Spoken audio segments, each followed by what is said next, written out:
আল্লাহ পাক বলেন আল্লাযীনা ইম্মাক্কান্নাহুম ফিল আরদি আকামুস সালাত ওয়া আতাউয যাকাতা ওয়া আমারু বিল মা'রুফি ওয়া নাহাউ আনিল মুনকার ওয়ালিল্লাহি আকিবাতুল উমুর। যারা ক্ষমতা পাবে, রাষ্ট্রীয় ক্ষমতায় যারা যাবে, অর্থাৎ যে যেখানে ক্ষমতাশীল হবে, আপনি সমাজের ক্ষমতায় আছেন, আপনার উপরে 4টা দায়িত্ব। আপনি এক থানার দায়িত্বে আছেন, আপনার উপরে 4টা দায়িত্ব। আপনি যদি দেশের ক্ষমতায় যান, তাহলে এই দেশে 4টা হুকুম জারি করতে হবে। এর মধ্যে 1 নাম্বার হলো সালাত প্রতিষ্ঠা করতে হবে, নামাজ। আল্লাহু আকবার বলেন। 2 নম্বরে ওয়া আতাউয যাকাত, যাকাত দেওয়া লাগবে।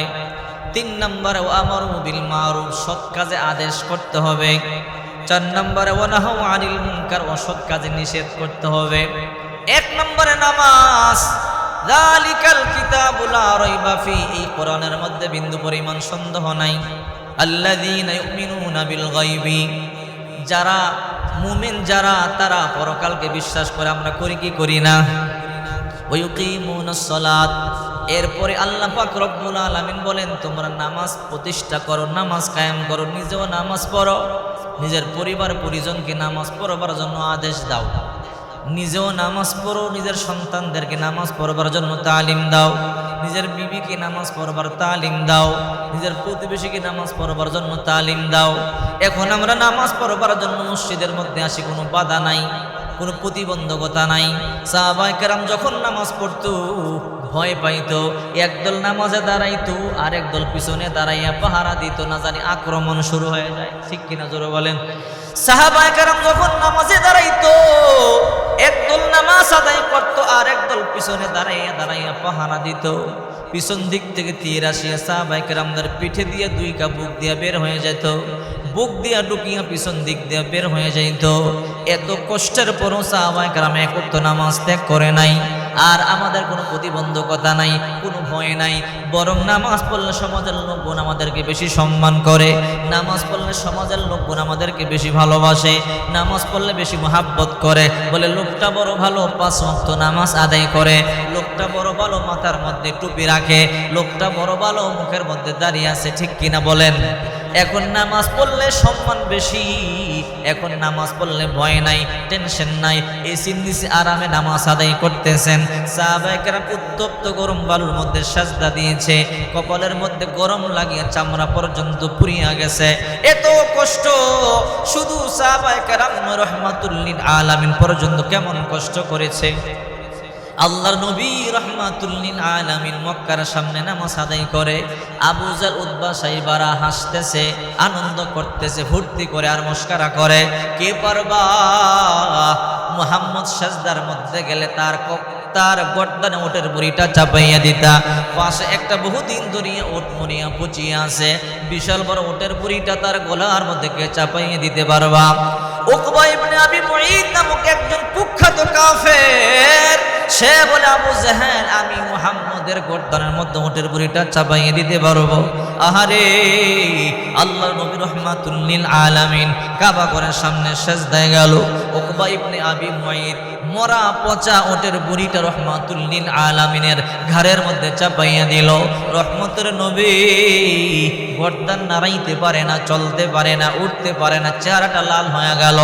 পাশেই ছিল আব্দুল্লাহ ইবনে মাসউদ, বাচ্চা মানুষ, একজনের গোলাম। মনে মনে চিন্তা করে, আমি এই কাজ করতে পারবো না, আমি এই কাজ করলে আমাকে তারা মারিয়া ফেলবে। কাকে বলবো?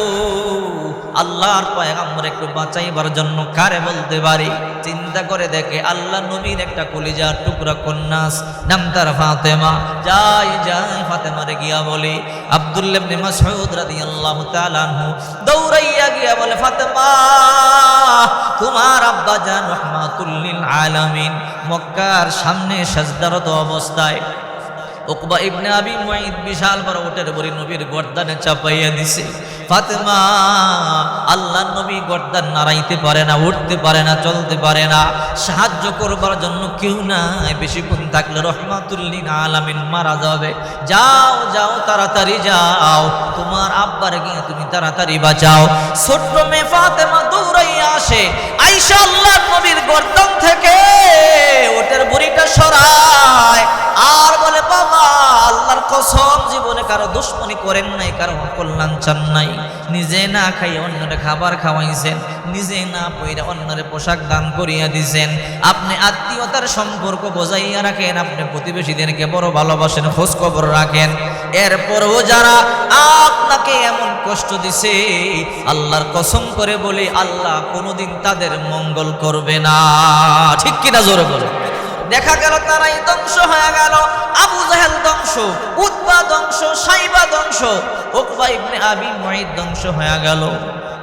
তাদের ব্যাপারে আল্লাহ পাক রব্বুল আলামিন কোরআনের আয়াত নাজিল করেছেন। উকবা ইবনে আবি মুঈদের নামে আল্লাহ তাআলা আয়াত নাজিল করেছেন, ওয়া ইয়াওমা ইয়া'আদ্দু যালিমু আলা ইয়াদাইহি ইয়াকুলু ইয়া লাইতানি ইত্তাখাযতু মা'আর রাসূলি সাবিলা ইয়া ওয়াইলাতা লাইতানি লাম আত্তাখিদ ফুলানান খলিলা। আহারে কেন আবু জাহেলদেরকে বন্ধুরূপে গ্রহণ করলাম, রাহমাতুল লিল আলামিনকে কেন বন্ধুরূপে গ্রহণ করলাম না। ওই দিন ওয়া ইয়াওমা ইয়া'আদ্দু যালিমু আলা ইয়াদাইহি, ওই জালেম নিজের হাত দুইটা কামড়ায়া কামড়ায়া গোশতগুলোকে খাবে আর বলবে, কি করলাম, এই হাত দিয়ে মুহাম্মদের দুশমনি করলাম, এই দাঁত দিয়ে এই জিহ্বা দিয়ে মুহাম্মদের দুশমনি করলাম। নিজের হাতের চামড়াগুলো গোশতগুলো কামড়ায়া কামড়ায়া খাবে আর বলবে, কি অন্যায় করেছি, কেন মুহাম্মদ রাসূলুল্লাহর বন্ধুরূপে গ্রহণ করলাম না। অথচ এখন নামাজ পাইছি, আমাদের কোনো কষ্ট করা লাগে নাই, এরপরও মুয়াজ্জিন সাহেব আজান দেয়, আজান শুই না কেমনে দোকানে বসিয়া গল্প করে, আজান শুনবার পরও কেমনে কম্বল মুড়ি দিয়া ঘুমাইয়া থাকে, আজান শুনবার পরও কেমনে রাস্তাঘাটে চলাফেরা করে। কাল কিয়ামতের ময়দানে আল্লাহর দরবারে মুখ দেখাইবার মতো কোনো অবস্থা থাকবে না। ঠিক কি না? এত কষ্ট করে সাহাবায়ে কেরাম নামাজ আদায় করেছে। যখন 40তম মানুষটা ঈমান আনছে, খলিফাতুল মুসলিমিন ওমর 40 নম্বর মুসলমান যখন ঈমানটা গ্রহণ করলেন, ঈমান গ্রহণ করবার পরে গলার মধ্যে তরবারিটা জড়াইয়া বলে, ও রাহমাতুল লিল আলামিন, গলার মধ্যে তরবারি ঝুলাইয়া মক্কার সামনে গিয়া বলে, আজ থেকে প্রকাশ্যে আজান হবে, মক্কার সামনে প্রকাশ্যে জামাতের নামাজ হবে, আল্লাহু আকবার বলেন। আর মক্কার সামনে গিয়ে ঘোষণা দিল, হে মক্কার কাফেরেরা, কার এমন সাহস আছে, কে চাও মাকে সন্তান হারা করবে, কে আসো বিবিকে বিধবা করবে, কে আসো সন্তানদেরকে এতিম বানাবে, আমার সামনে আসো। আমি ওমর তরবারি নিয়ে দাঁড়াইয়া গেলাম। আমার তরবারি ততক্ষণ পর্যন্ত শান্ত হবে না যতক্ষণ পর্যন্ত ইসলাম আর কুফরের মধ্যে পার্থক্য না হবে। মক্কার একটা কাফেরও ওই মক্কার সামনে যাইয়া ওই যে ওমরের সামনে প্রতিবাদ করবার মতো সাহস হয় নাই। হযরত ওমর বলল, ও রাহমাতুল লিল আলামিন, আজ থেকে এই মক্কার জমিনে প্রকাশ্যে নামাজ হবে।